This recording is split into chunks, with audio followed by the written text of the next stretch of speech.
Olá, meus queridos! Vamos começar a nossa aula sobre fenomenologia e existencialismo.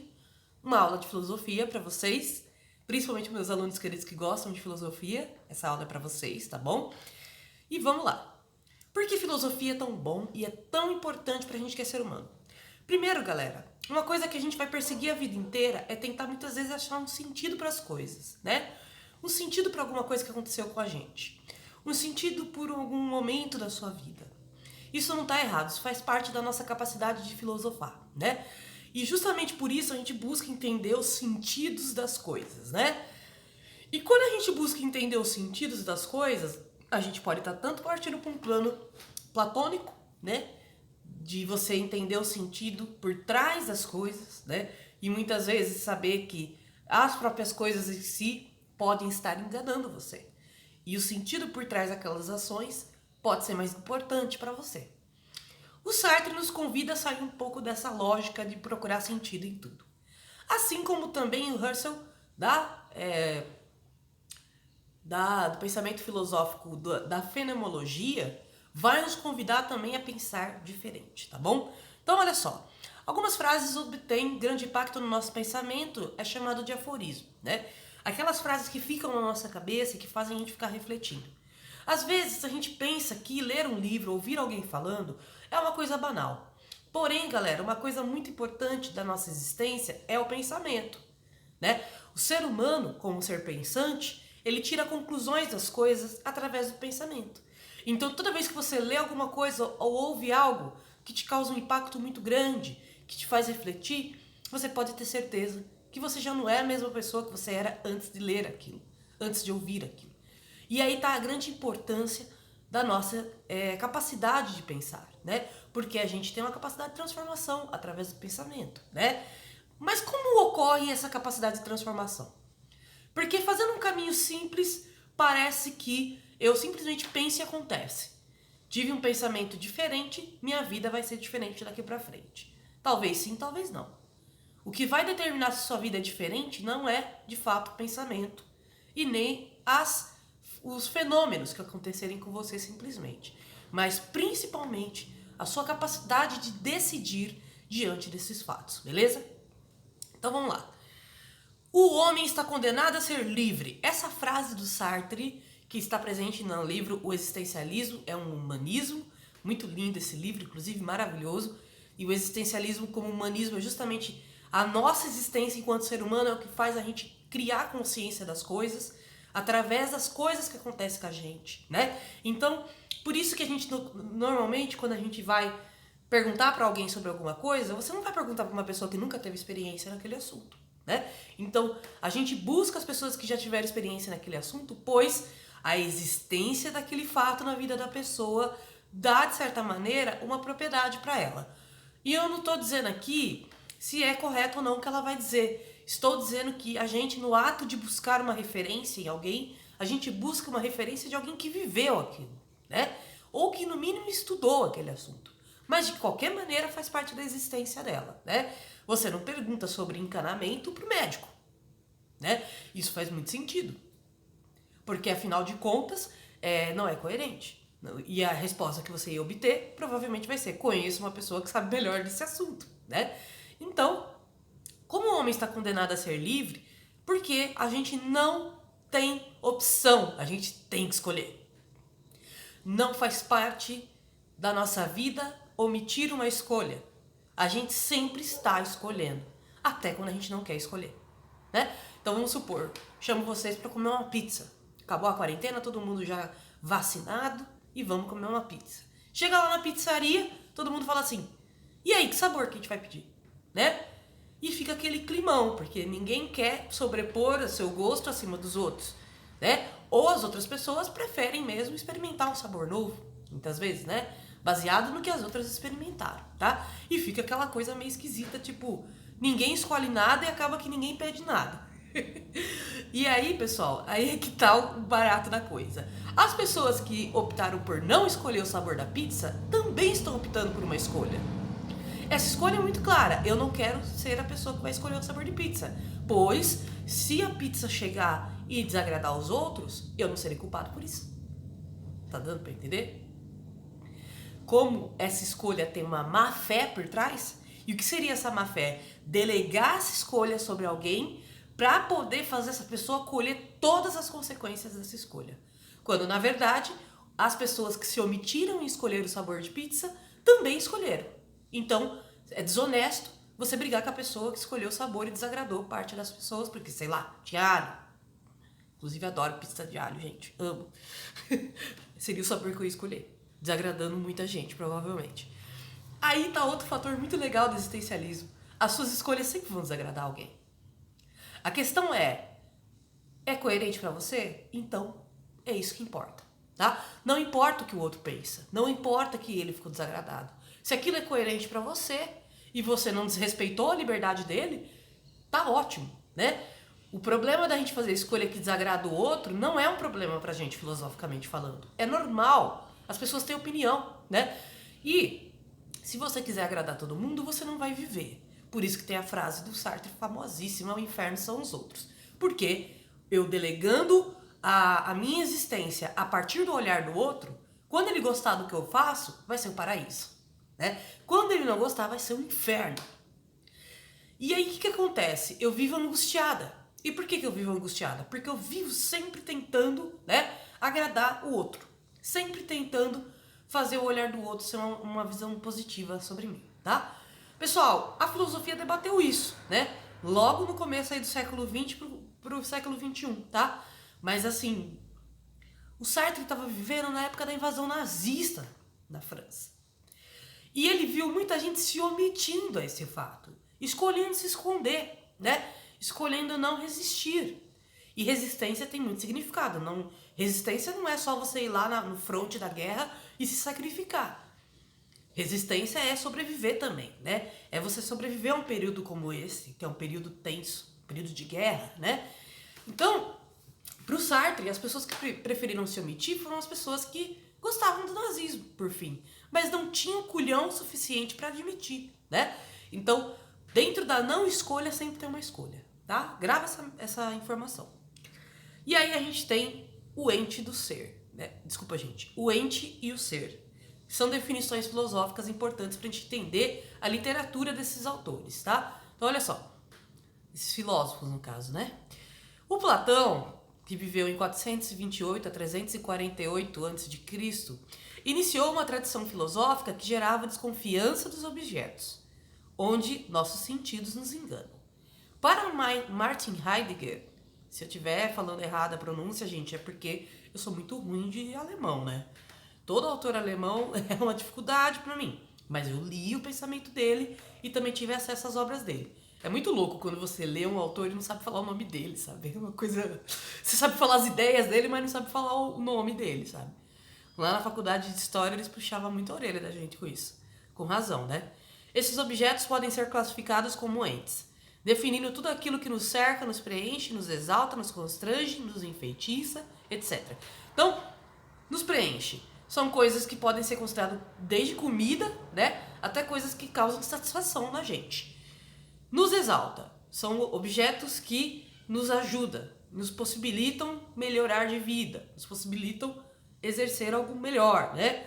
Nos constrange. São objetos que nos causam medo, que nos causam, de certa maneira, algum tipo de emoção que a gente fica na defensiva, tá? Lembrando que emoção é uma coisa que você sente na hora. Tipo medo, pavor, raiva. Sentimento já é uma coisa pensada. Tá vendo a diferença filosófica?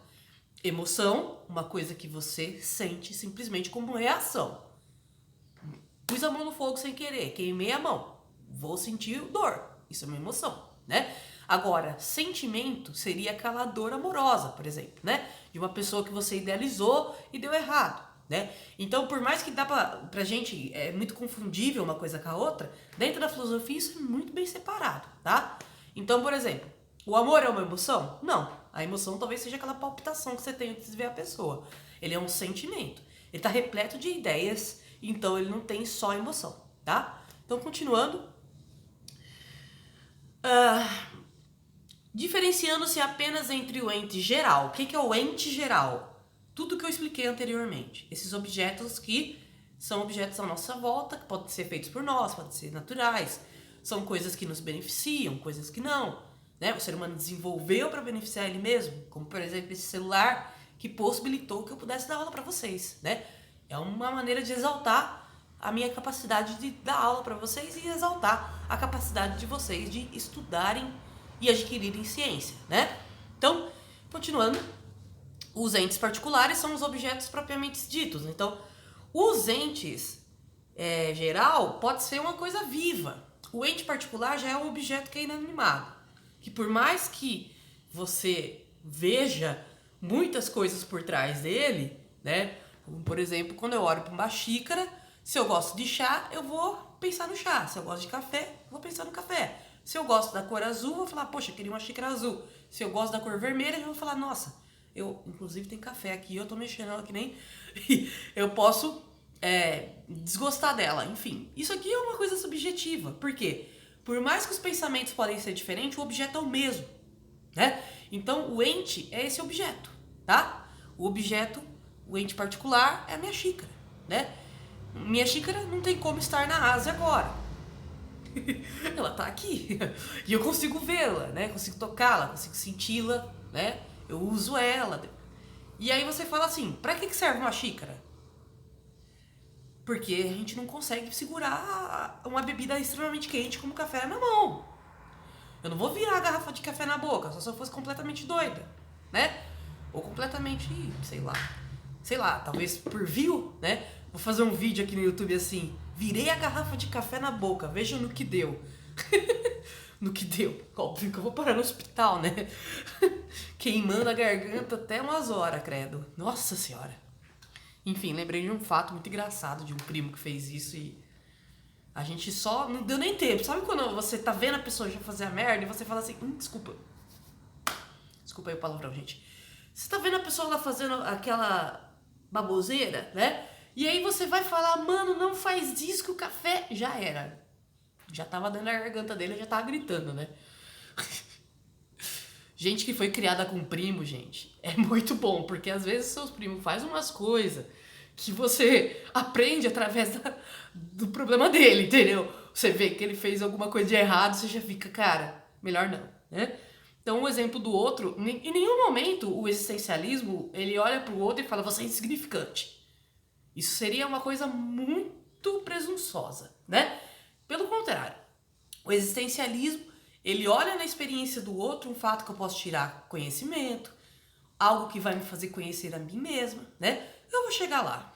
Então vamos lá, pra gente não se perder. Em Hegel, o ser é aquilo que não é possível de ser reproduzido igualmente. É justamente o que é único, em oposição às coisas que mudam, né? Então, o que seria uma coisa única na visão do Hegel? Nossa personalidade, por exemplo, né? Que não é uma coisa reproduzível no outro. Isso, por exemplo, tem um problema muito sério, né? Dos pais que querem que os filhos sejam um reflexo da personalidade deles. Mas primeiro, o seu filho já nasceu num tempo histórico diferente do seu. Segundo, ele não vai ter as mesmas experiências que você teve. Por mais que você tente colocar no seu filho a sua personalidade, por mais que você faça isso para tentar proteger ele, né, das experiências ruins que você teve, o seu filho vai precisar viver essas experiências ruins, justamente para poder ter a mesma ideia que você, né? Para não ter uma ideia romantizada ou ingênua de uma situação, né? Pra gente deixar de ser ingênuo, a gente tem que viver. O que a gente chama de inocência da criança nada mais é do que ingenuidade. Aquela criança não sabe das coisas, né? E nem tem como saber, é apenas uma criança, né? Então, determinadas coisas que nós, seres humanos adultos, sabemos, a criança, infelizmente, vai ter que passar por aquilo para poder entender, tá? Isso não significa ser cruel com o outro. Afinal de contas, galera, ser cruel com o outro é justamente ferir o direito de liberdade do outro. E quando você está tentando ser cruel com o outro, né? Você está tentando aprisionar aquele outro na sua realidade, na sua verdade, no que você considera correto. A gente tem que pensar que o que eu, Mariana, considero bom, legal, muitas vezes não é o que você considera bom e legal. E ok, não tem problema. A minha vida não tem que ser uma lei universal, né? A única lei universal que a gente tem aqui é a liberdade. A minha liberdade de poder viver dessa maneira e a liberdade sua de viver do jeito que você quer, baseado nas suas convicções, ok? Então, vamos lá, coisas que mudam. Então, seriam, por exemplo, como sociedades. né? Que apesar da gente ter, por exemplo, democracia. A democracia não é um ser. Ela já está nessa parte dos entes, né? Por quê? A democracia, ela muda. Se eu for pegar a democracia grega e comparar com a democracia liberal capitalista, eu vou ver uma mudança enorme, né? Tem muita diferença entre uma coisa e outra. Então ela se modifica, tá? Agora, se eu pegar uma democracia capitalista, liberal, e comparar com uma democracia socialista, também vai haver diferenças berrantes, né?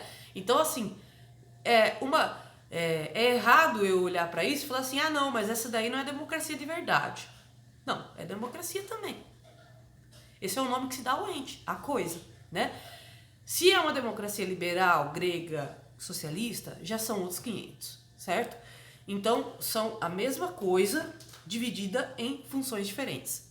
Ou seja, a capacidade de pensar a democracia, ela se transforma. Então, vamos lá. Fenomenologia, o slide sobre a explicação do que é isso. A ciência, durante o século XIX, desenvolveu-se de maneira que estruturas do pensamento humano foram desmistificadas. Uma delas é o criacionismo, onde existe uma explicação religiosa e metafísica para o surgimento das espécies.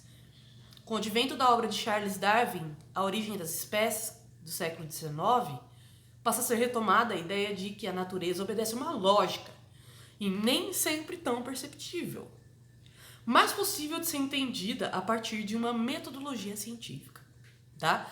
Então Darwin, ele transformou as ciências biológicas, né, num fator muito determinante, num espaço em que só o pensamento religioso predominava pelo criacionismo. Então explicava-se a criação das coisas através de uma criação divina. Quando Charles Darwin descobre que as coisas não surgiram como elas são hoje, ele matou a charada aqui, né? Ele primeiro viu que as espécies tentam se adaptar às mudanças. E isso foi um fator importante para a sobrevivência dessas espécies. No que fala da espécie humana, o que toca a nossa humanidade, ele já fala que não foi só adaptação. Sobretudo foi a nossa capacidade de criar, o trabalho e o sentido de comunidade. Se o ser humano não tivesse se unido, a gente não teria sobrevivido, porque a gente era a espécie mais frágil da natureza.